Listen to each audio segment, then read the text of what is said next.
Good afternoon, ladies and gentlemen. This is Kyle Stutzer back at it again with another episode of the Culture Talks podcast. And again, as I tell you every week, I'm back with a fire guest. I haven't lied to you yet. I think it's been, maybe 80 weeks now, maybe not in a row, but it's been 80 weeks nonetheless that I've told you guys that I'm going to come back with the fire guest. And today we have a very interesting guest, a very interesting topic, and a very interesting business. And I'm happy to talk with this gentleman here. And with that being said, go ahead and introduce yourself to the people, brother. Yeah, Reggie Harris here. I am the CEO and co-founder of Bubba Kush. We go by BK Brand Wellness, a CBD and legal cannabis company. We do some licensing work in that area and come from a good sports background as leading myself to this position. I love it. I love it. Reggie, how are you feeling today? How's everything going over on that side of the screen? Man, I'm telling you, if I had known you was going to look that good, I'd dress different today. So it's all good now, man. I'm excited. Reggie, it's a facade. I promise you. I just got back from the gym. We just threw it. We threw a fresh T-shirt on. You know how it goes. Zoom calls from the chest up, right? Yeah, right. I love it. I love it. Well, listen, Reggie, today I'm excited to have you on. We have guests listening from different places, LA, New York, Kansas City, and I'm looking forward to them getting to know you a little bit better. So let's jump right into it. Let's start with your early life, Reggie. Where did you grow up? What was that experience like? And let's just talk a little bit about your early life. Yeah, so interesting. I was born in a small town in South Florida, outside of Vero Beach. Most people would recognize Vero Beach from the Dodgers. That's where spring training used to be for the Dodgers. They moved there when Jackie Robinson started playing. And that's what the town was known for. But I'm from a small town just outside of Vero called Gifford. Gifford has claim to fame. An old buddy of mine used to make the comment that if you're from Gifford, you're literally from the other side of the tracks. So in Vero, there was a track, and I'm dating myself a little bit, but in the early 70s, when I was growing up, train tracks ran through what was basically the center of town. All the minorities lived on one side of the train tracks, and all the majority, I'll call them, lived on the other side of the train tracks. So Gifford was on the other side of the tracks, which is where I was from. My dad was he was entrepreneurial, but in a community where entrepreneurship was not embraced. Most of the folks in that town we had the orange groves, very blue collar. There was the trains, the groves, and then there was an airplane plant also outside of town. So that's what most folks, that's where they went to work. My dad wanted to do something different. So he was in insurance sales, and my mom worked at the bank, and their whole thing was always about how to basically get out of living on the other side of the tracks. And in my early teen years, we moved a little bit north to Daytona Beach, Florida, and then ultimately ended up in Kansas City going into my freshman year of high school.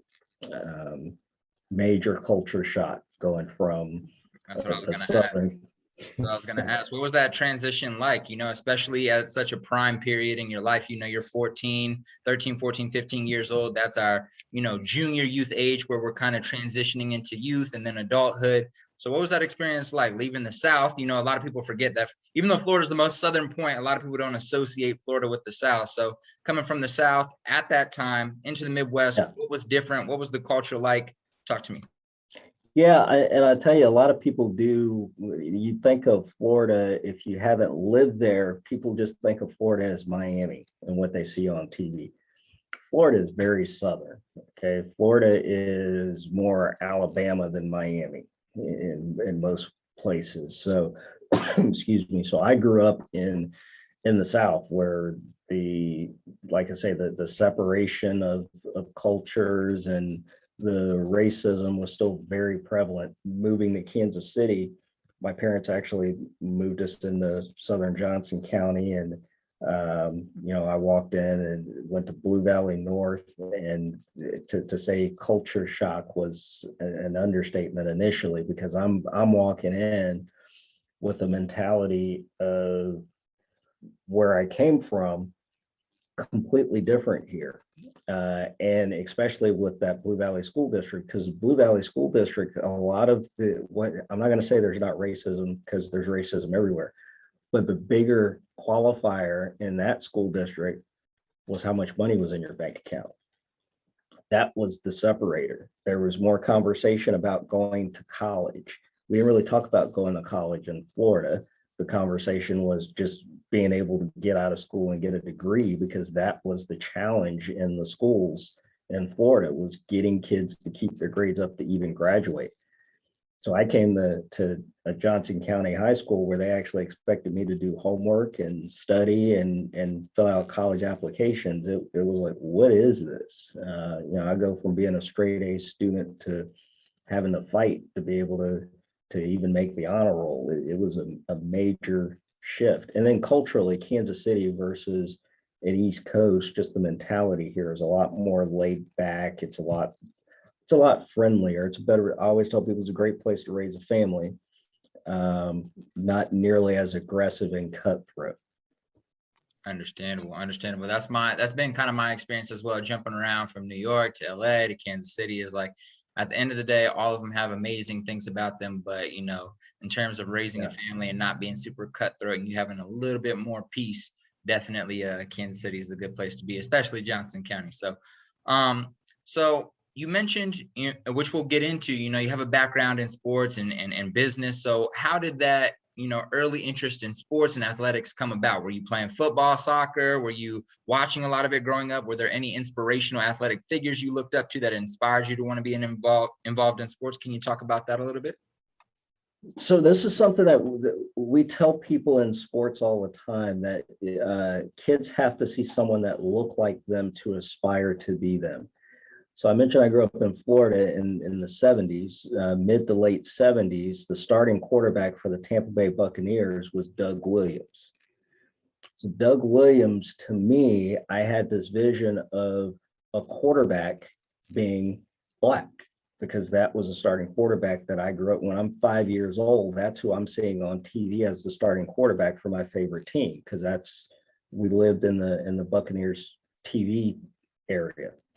So I grew up loving sports. Obviously, in South Florida, we had the Miami Hurricanes and Florida State Seminoles and the Gators. Everything was football crazy growing up down there. And originally, I grew up outside of Vero Beach. So we had spring training and Dodgers and baseball. So sports was just, lived in Daytona. We had the NASCAR track running around. I didn't get too much into NASCAR, I'll be honest. But it was still talked about and part of the culture. So that was something that just drove me, because a lot of people would tell you, if you're going to get out of the ghetto or the hood, your options were playing sports or going to the military. So I kind of gravitated to sports because I don't like guns and bullets. So I gravitated to sports. As I got older, though, and we may have had this conversation before, as I got older, I'm in the high school and my dad sits me down and says, hey, you're not really fast enough, big enough, strong enough to go pro. Your mouth might get you in trouble, but find something with your brain that you can do in sports if that's what you really want to do. Just because you're not the guy that's go play on the field doesn't mean you can't be a part of sports. Now, of course, when I'm 14, 15 years old, I'm thinking, crazy old man, you don't know what you're talking about. Right. I'm gonna be a player. But that was the influence for me. So I had a cousin that actually played for the University of Miami. Won a couple of national championships with the Hurricanes, had a 11-year career in the NFL after that, second round draft pick. So when I'm getting ready to come out of high school, going to college, I'm going, hey, I'm gonna look at these applications and maybe I'll go play football somewhere. But I didn't have all the on-field experience. I'd had a couple of injuries and never really played for the high school team. at that point, but I'm just going, I got the genetics, right? I'm a football player. I get a letter from the University of Miami that says, we'd be happy to offer you a partial scholarship if you agree to tutor one of our student athletes. Well, like I wanted to be one of the student athletes, not tutors. So at the same time, I'm getting a letter from UMKC saying we'd like to offer you full tuition scholarships to come based off of academics. And speaking of that, it seems as if, when you arrived at, Blue Valley, you said Blue Valley North, correct? Mhm. So when you arrived there, you're mentioning like the expectations and what was, the competition was more around academics more than anything. So it seems that kind of, really rubbed off on you because you end up getting offered a academic scholarship to UMKC, as you were just mentioning. Absolutely. That was the big difference. So your sports teams at Blue Valley, when I was there, the first 2 seasons, our football team was terrible. I always make the joke that we were great at country club sports, but not very good at football, basketball, baseball, swimming and golf. We were competing at the state level every year, but in football, basketball, those weren't the priorities. So in school, we were celebrated for being honor society. You were celebrated for getting academic scholarships. The athletes, and oddly enough, most of the top athletes at our school were also the guys on the honor roll, because that was the priority that was placed on it in that environment. I think it was something like 90% of our graduating class ended up going on to some form of second education, whether that be a JUCO or 4-year school, but went on to further schooling. It's Wow. just, and this is Insane. in 90, this is back in 91 when I'm graduating high school, and they had that higher percentage, but that's because of where the emphasis was placed in the culture you were surrounded. Man, that's something I'm sure, coming from Florida, and then also just for me and probably a lot of our listeners, something that we don't hear too much coming from the school districts we're coming from. It's like that type of expectation and that type of graduation rate moving on to secondary. It's pretty insane to hear that. But so you end up going to UMKC. So you make the decision to attend that university. What did you decide to study, and what inspired, that degree path, that career path? Yeah, so I got a degree in accounting, and the reason I went into accounting was basically what I was told going into making the decision. I knew I wanted to go to the business school. So did I want to be in marketing? Did I want to be finance? Well, I landed on accounting because if you understand the numbers of the business, everything else off the business flows off of the numbers. You may be good in other places, but everything comes back to that balance sheet. Everything comes back to the income statement. If those things aren't in place, the rest of the business doesn't matter. You have the greatest marketing campaign in the world. If you can't cash flow, it doesn't matter. So the idea was, let's learn business from the inside out. And it sounds strange, but like I say, from the culture that I was coming from, these are the conversations we're actually having with the guidance counselors.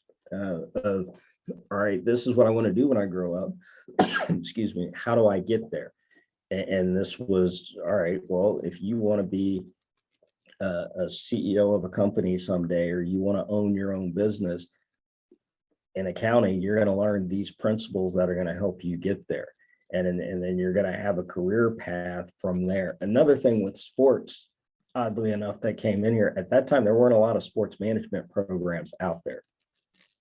So there wasn't a clear career path for sports.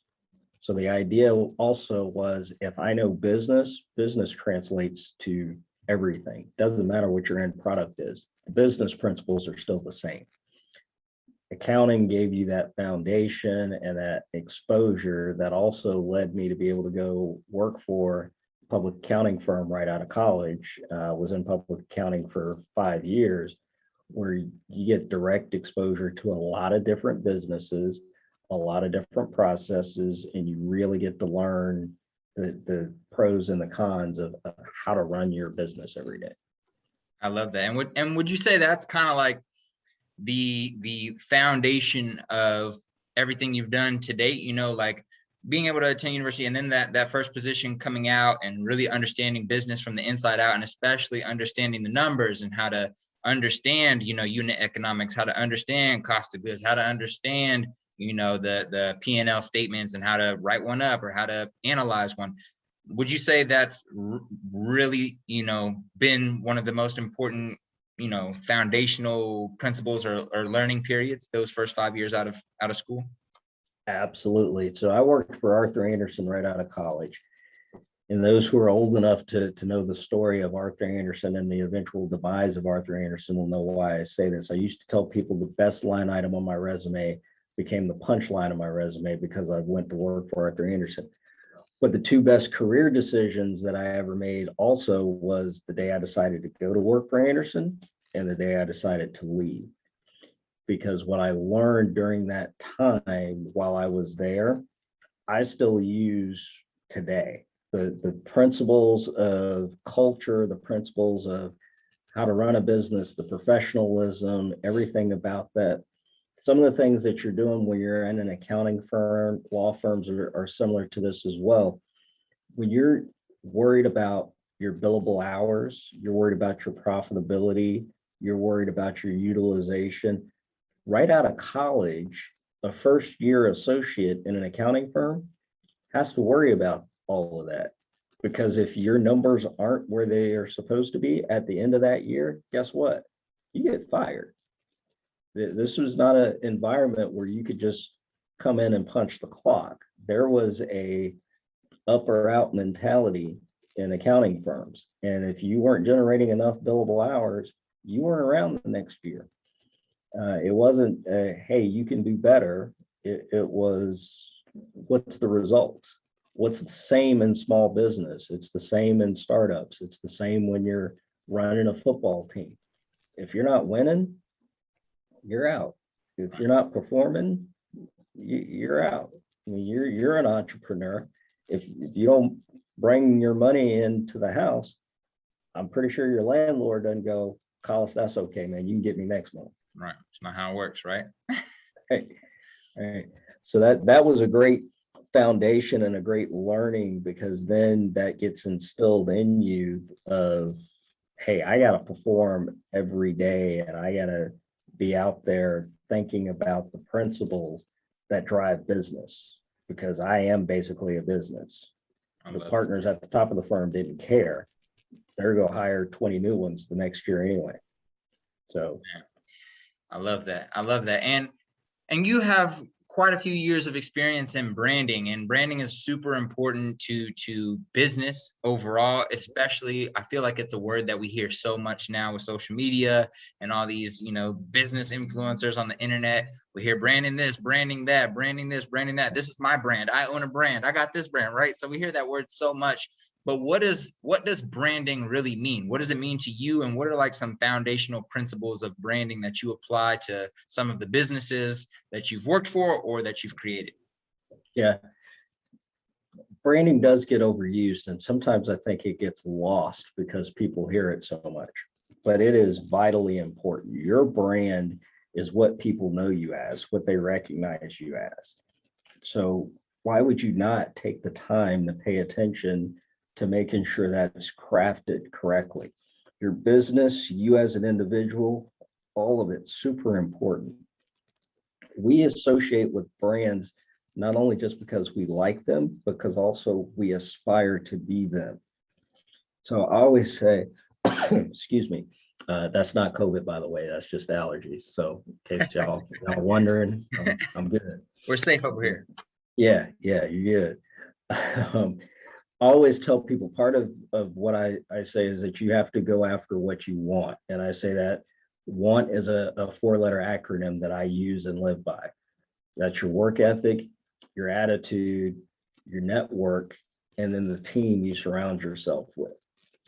All of those are components of your brand.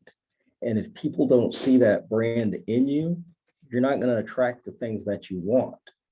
So to me, that foundation that you have to put into place, yes, it has to attract, but it also has to give out the same message that you want people to receive. You want them to be able to see, this is who I am, this is what I stand for.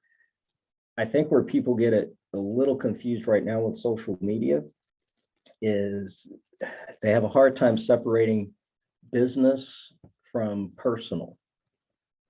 So if I'm creating a brand on social media and I want that brand to represent my business, I got to be careful what I'm putting out there on social media. I got to be careful what comments I'm making. I got to be careful about how much I'm even showing of my family or my social activities, because people aren't going to separate your brand. What they see is what they're going to take as your brand. So whatever you're willing to put out there on social media, understand every piece of that, people are going to attribute to your brand, and you're the one that controls the brand.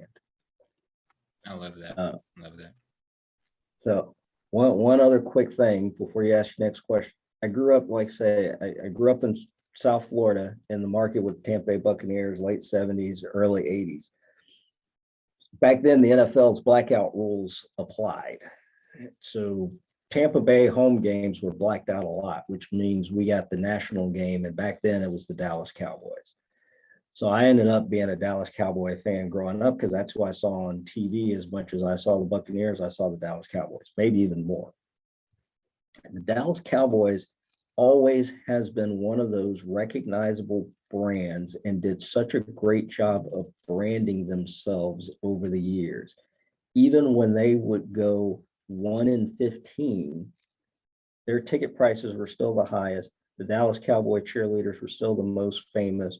We all still wanted to watch Jimmy Johnson and Jerry Jones and Troy Aikman, even though Troy Aikman's first year in the league, he didn't even win a game, but he was still selling jerseys like crazy because he was with the Dallas Cowboys. They understood marketing and branding and did it better than anybody else in the NFL. Some teams have caught up to them, but they're still America's team 30, 40 years later. We still all recognize that blue star when we see it on the helmet, and kids strive for it, even if they're not from Dallas. They've done a great job of it. I love that. That's actually hilarious, because what I was going to do is my next question was actually around that. I was like, well, when we speak about branding and we speak about sports and connecting those to your experiences, Dallas Cowboys have done a great job. That's just one football team. But how did you take, those principles you just shared and that framework? How did you take that and apply that to some of the positions you had in the sporting industry when it comes to some of the arena and indoor football leagues? And before you answer that question, can you kind of share some of the teams you've worked with, and then obviously go ahead and transition into Yeah. So I did get the opportunity. My first job in pro sports was working for that cousin that I mentioned that played for the University of Miami, which I will tell you, one of the greatest moments in my early sports career. He played for the Cowboys for one season, and I went down one week, and I'm at the team hotel, and I get my receipt when I'm checking into the hotel, and it's got Reggie Harris and Dallas Cowboys on the receipt. That was, that's one of those pinnacle moments. And I actually got to meet Jerry Jones later. My first job as general manager was with the Kansas City Brigade in the Arena Football League. And our first game ever happened to be at the Dallas Desperados, which was then owned by Jerry Jones and the Dallas Cowboys. So here it is. I've grown up this Cowboys fan and love sports, want to be around all of these things. And I walk out onto the field as first time general manager, first game ever. I got my suit on and I'm walking down the end zone and look up. Jerry Jones's son, Steven, ran a lot of the franchises back then. He called my name, and here's Jerry standing there with his hand reached out. Glad to have you guys in the league. Have a good game today. I love it. I don't know if I even said a word, actually, but yeah.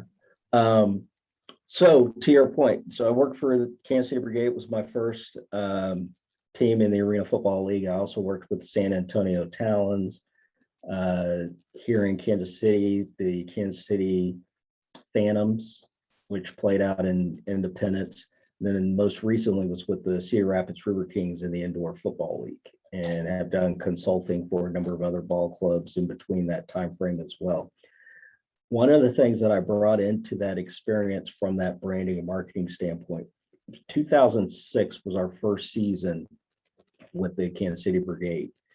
And the Kansas City Chiefs model of branding. So this is something that a lot of people today don't remember. When I moved to Kansas City in 1987, first NFL game that I ever went to actually was at Arrowhead Stadium, Chiefs versus the Browns, opening day. And my dad comes to me and says, "Hey, you want to go out to the Chiefs game today?" And I'm going, "It's the opener. You can't buy a ticket the day of the opener." He's like, "Yeah, let's go out there and see." And we were like 12 rows up from the field, midfield, that we bought from the box office 30 minutes before kickoff. That's crazy. That was Kansas City in 1987. But then they went out and hired a guy named Carl Peterson, who brought Marty Schottenheimer with him. And they changed the culture. And Carl Peterson brought this environment of, we're going to create this college football environment. What is now today the Chiefs Kingdom started off with a branding effort from Carl Peterson.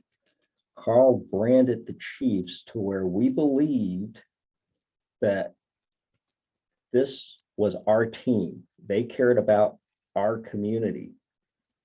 We got fully invested into the Kansas City Chiefs.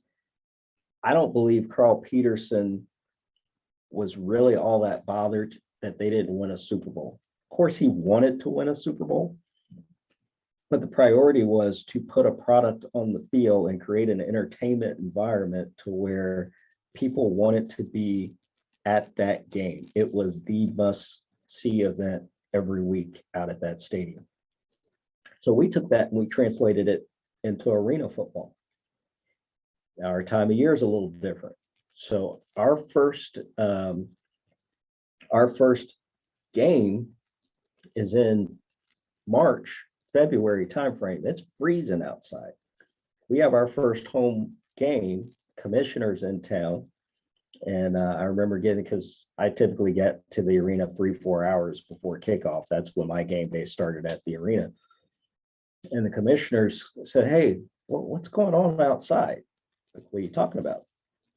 So we walk up there and he's going, "Your parking lot, it's 2.5 hours before kickoff. Why is your parking lot half full and people have grills? What are they doing? It's 20 degrees outside."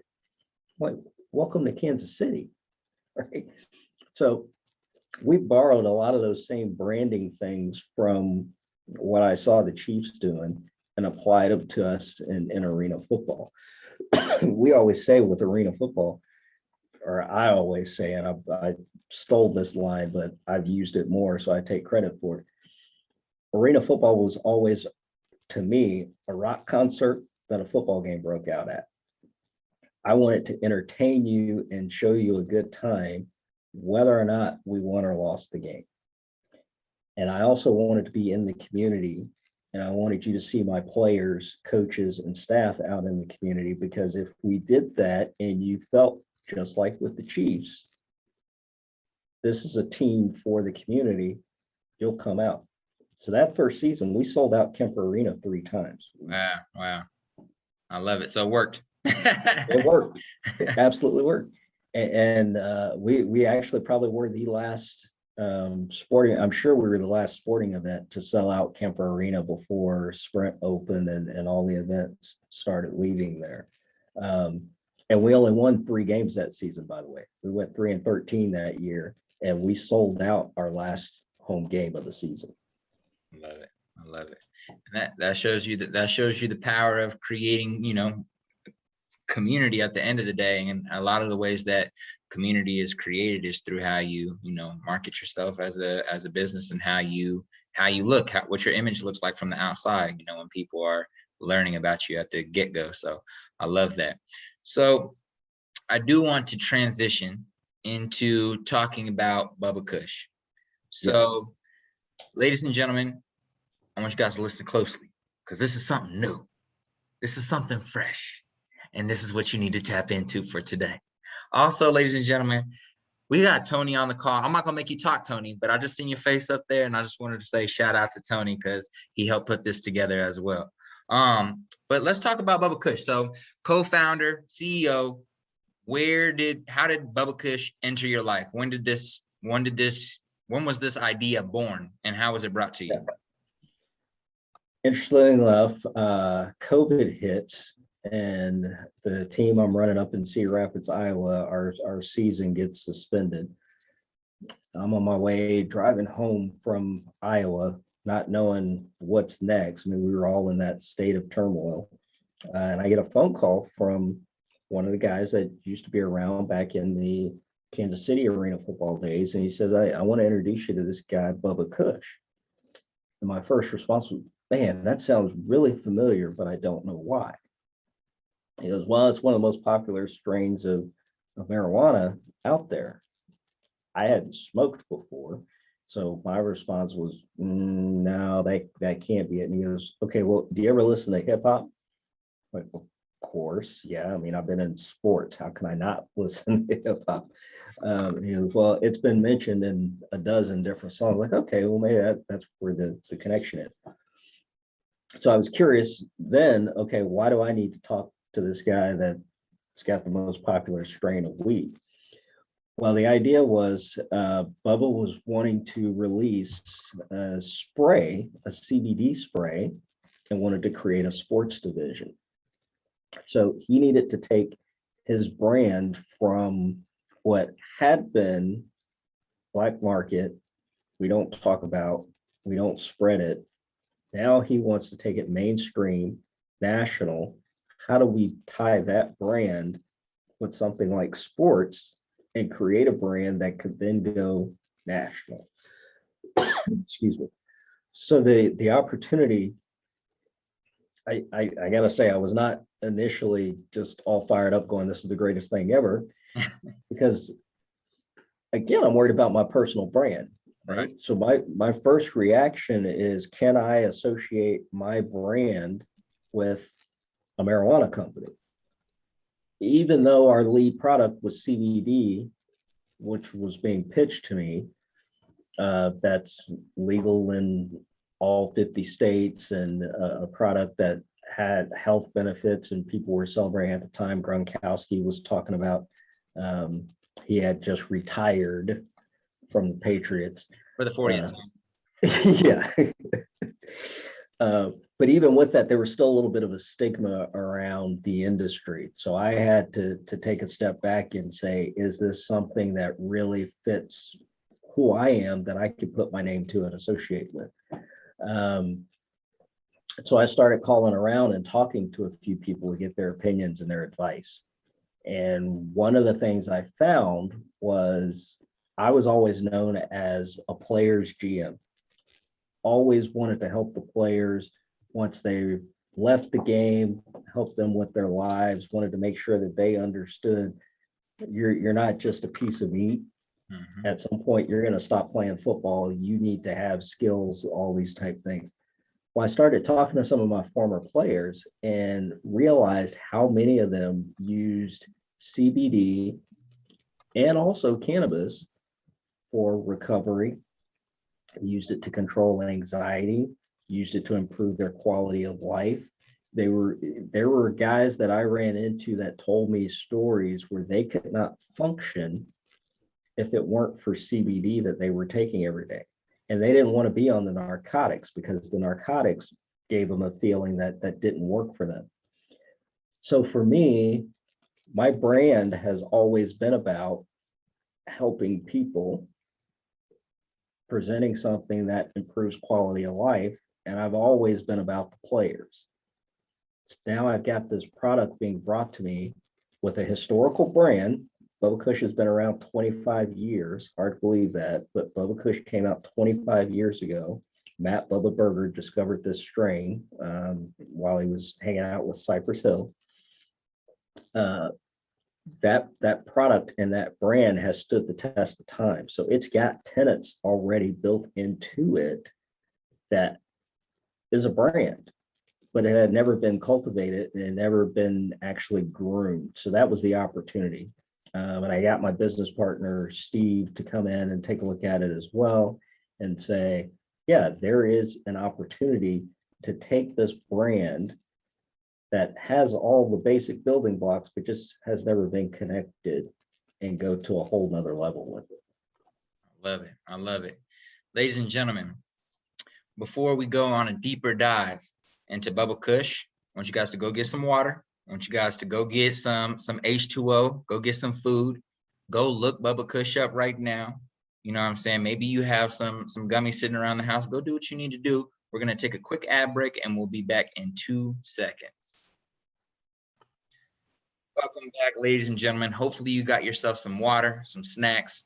Don't get Cheetos, don't get Doritos. Get a banana and some bell peppers because it's good for you. And you know we promote health over here. So as we were talking about, we just introduced Bubba Kush to you guys, and we have my next question, which is, what's your process and framework that you're going to apply when it comes to branding and marketing with Bubba Kush? Are you taking the same principles that we just talked about earlier with the sports teams and with other positions you've had, and taking that same experience and pushing it into Bubba Kush? Or is there a whole new model you plan on approaching Bubba Kush with, if that makes sense?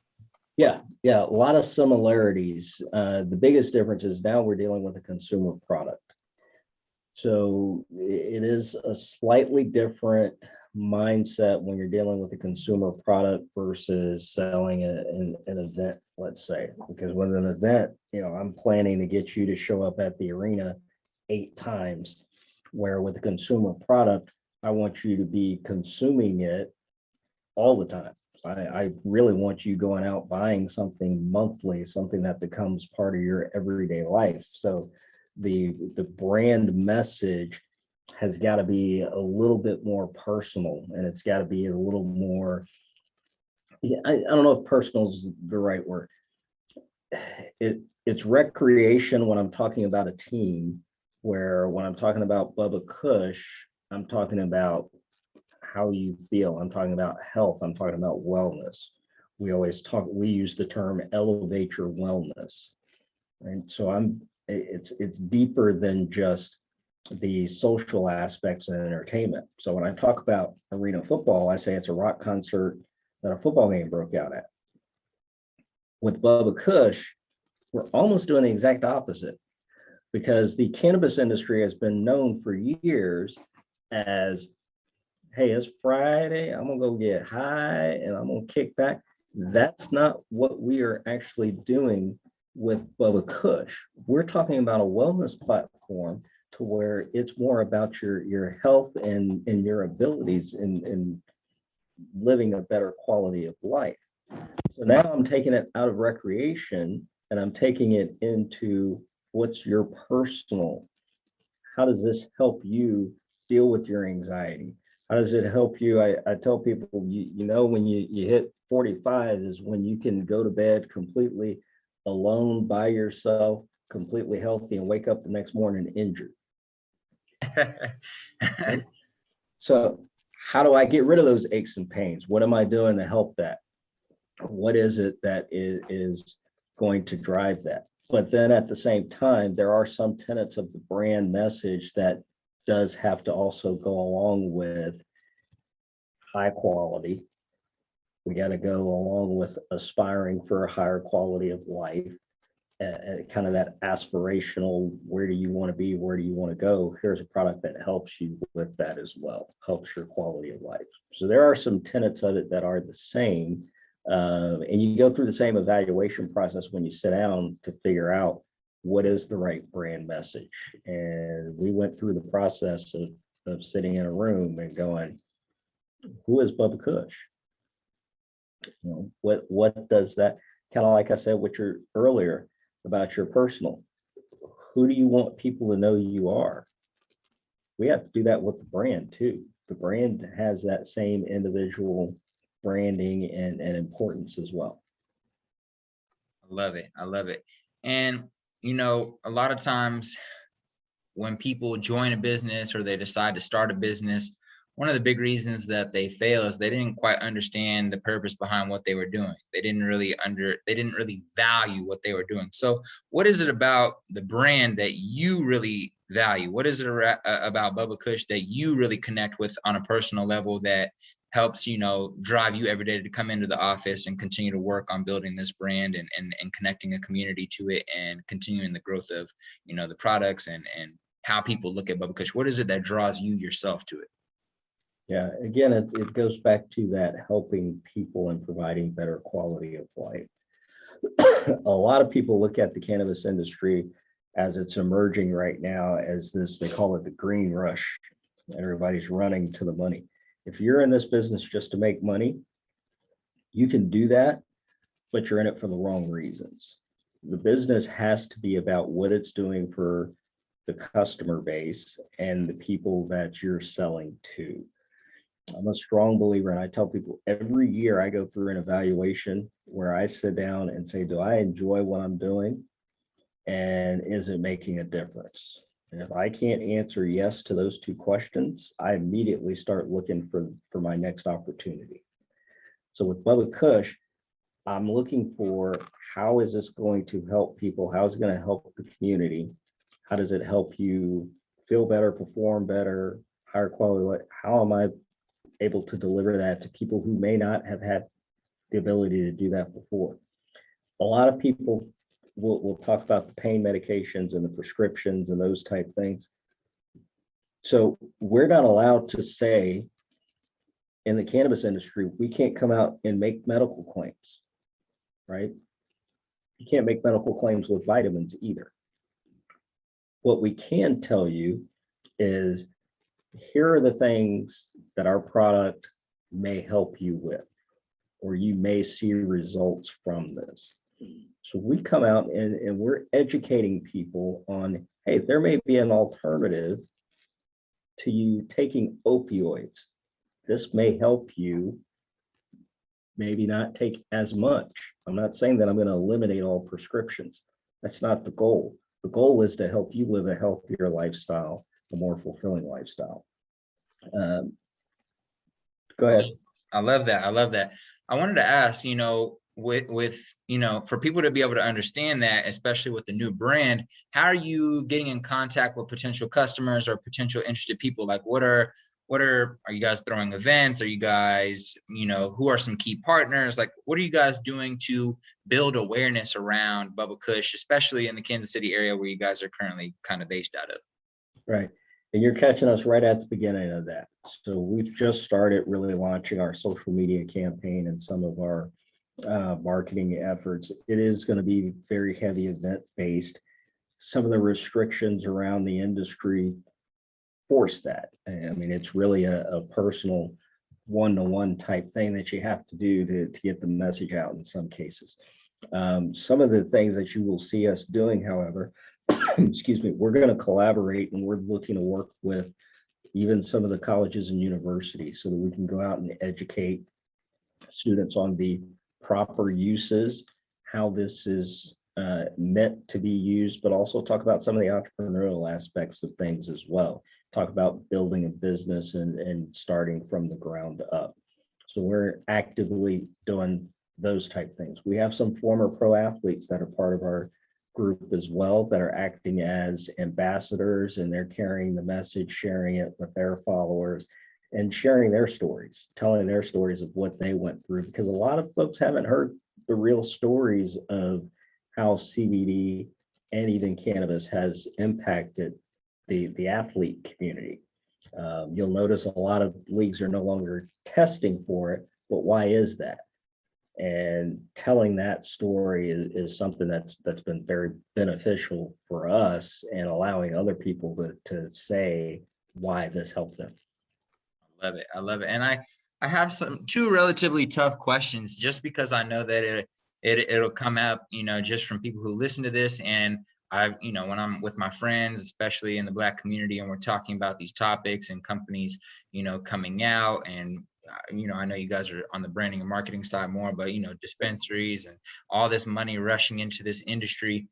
I have two questions. So I'll start with the first one. The first one is, how do we approach the conversation around cannabis, marijuana when we're interacting with, high school students? Because at the end of the day, it's so much popularized in culture and hip hop culture, but it's also been demonized so much over the past, before the past 5 years, right? It's been demonized. So it's been put in our heads and into the fabric of society that it's terrible, it's bad, it's associated with negative things. So how do we approach young people and have this conversation around the health benefits and wellness benefits and how they can approach it safely? I know that's not your guys' expertise at Bubba Kush, but what's your thought process on that?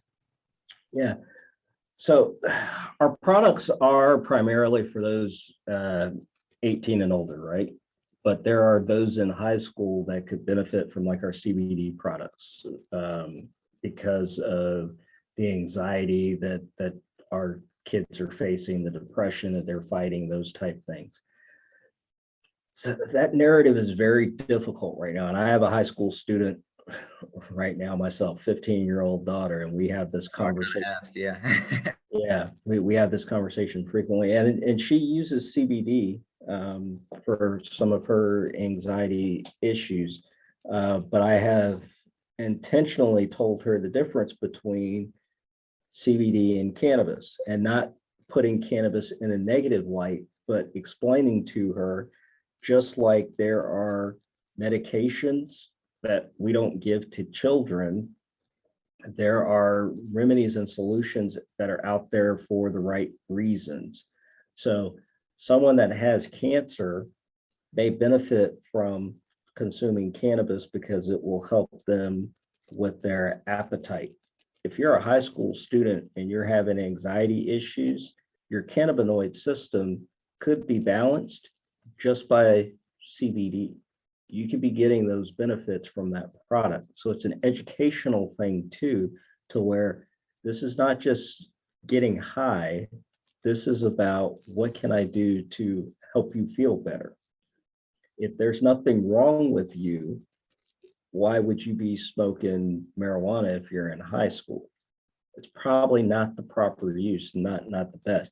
So I'm a little different in this than most people in the industry, because a lot of folks are all about recreation. I will never tell somebody that they should not recreationally smoke, because I believe that this plant is healthier than drinking alcohol.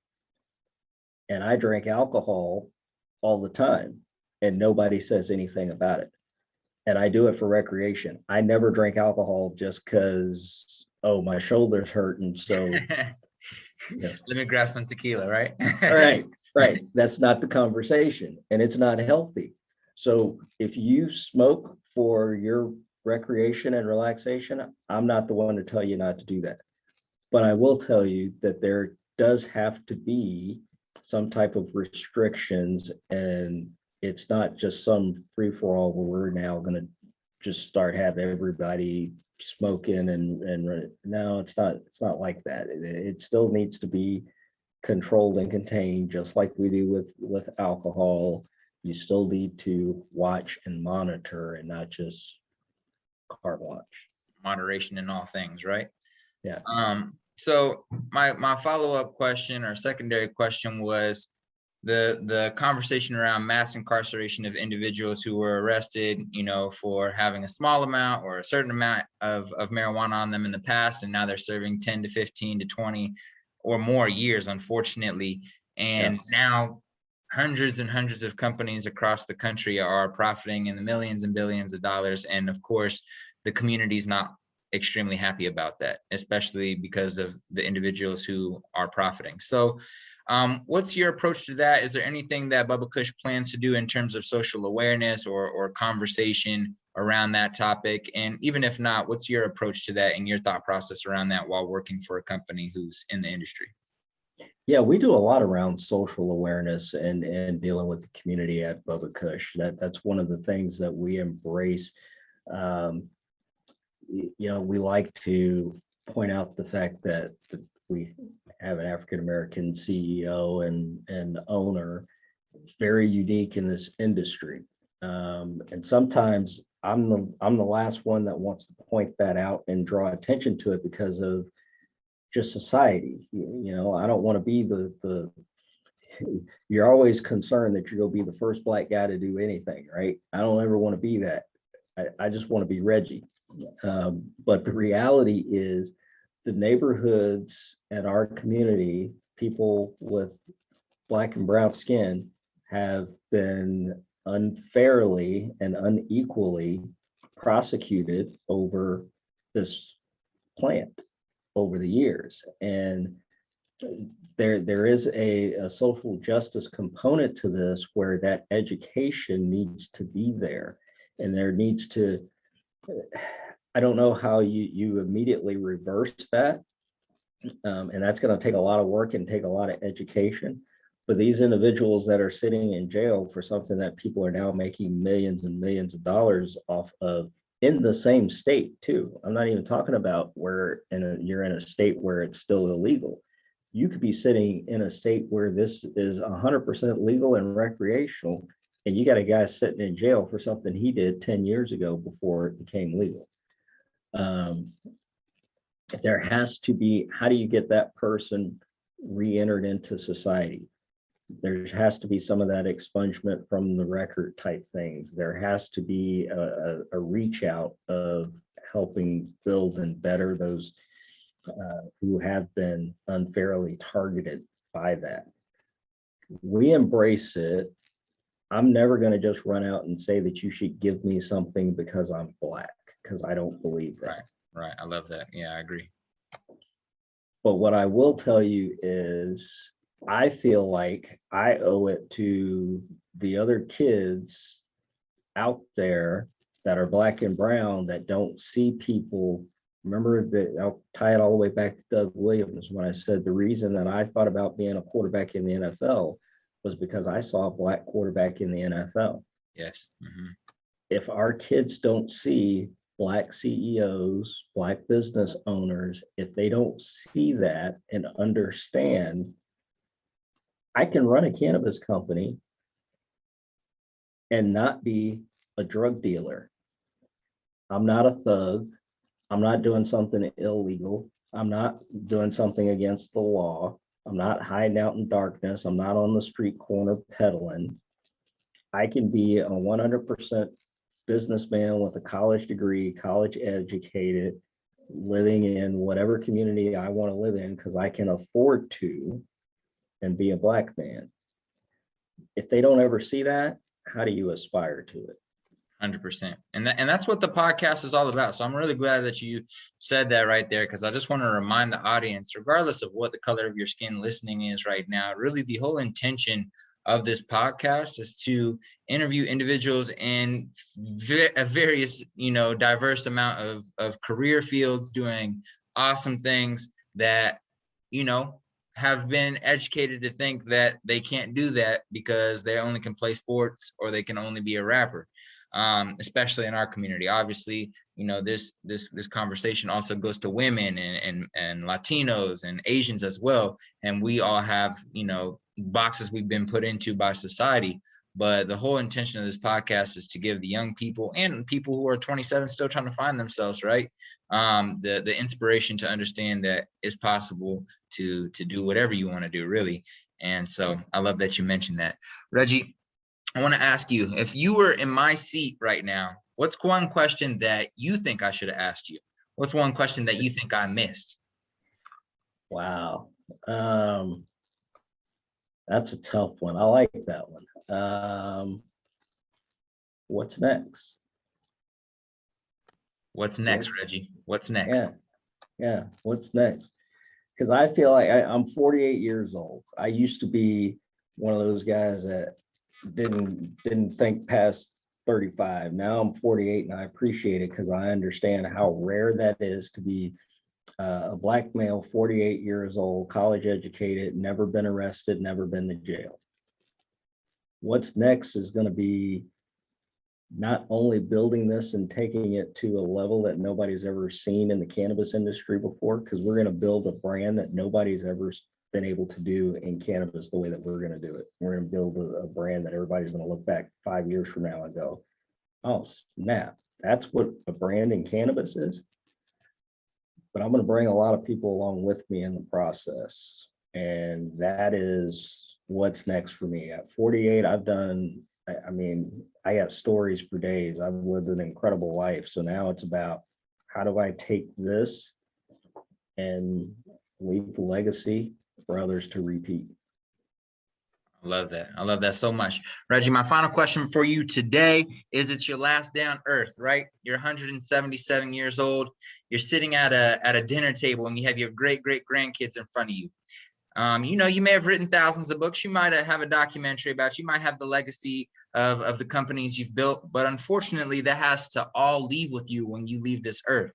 So you only get to leave your great grandchildren sitting in front of you right now with one paragraph sentence as a piece of advice. What are you going to tell them? Always be true to yourself, because at the end of the day, all you have is what you stand for, what you believe in, and what you're willing to die on that mountain for. So be true to yourself. Everything else will take care of it. I love it. Authenticity is key. The Culture Talks, ladies and gentlemen. This is Reggie Harris of Bubba Kush, CEO and co-founder. Please go check out the brand. So Reggie, before we head out today, can you share social media accounts, websites? Where can they find more about the Bubba Kush brand, as well as you and your personal? Yeah, bubbakush.co is our website. Social media accounts are Bubba Kush Certified. That's Instagram as well as on Facebook. If you want to follow me on Instagram, it's Playbook Expert. Goes back to my sports days. So at Playbook Expert on Instagram and Facebook as well. You can find a page at Playbook Expert. So best place, go check us out, bubbakush.co, and we'll look and see you down the road. I love it. Ladies and gentlemen, thank you for listening. Make sure you leave a 5-star review, share with your friends, like, comment, as that is the only way we can grow. Any of you guys who have been rocking with us for the past 2 years, for the past 80+ episodes, I'm really appreciative of you, and I continue to be appreciative of you. Thank you, Reggie. Thank you, Tony, for putting this together as well. Bubba Kush, let's go to the moon. Let's have a blessed day, ladies and gentlemen.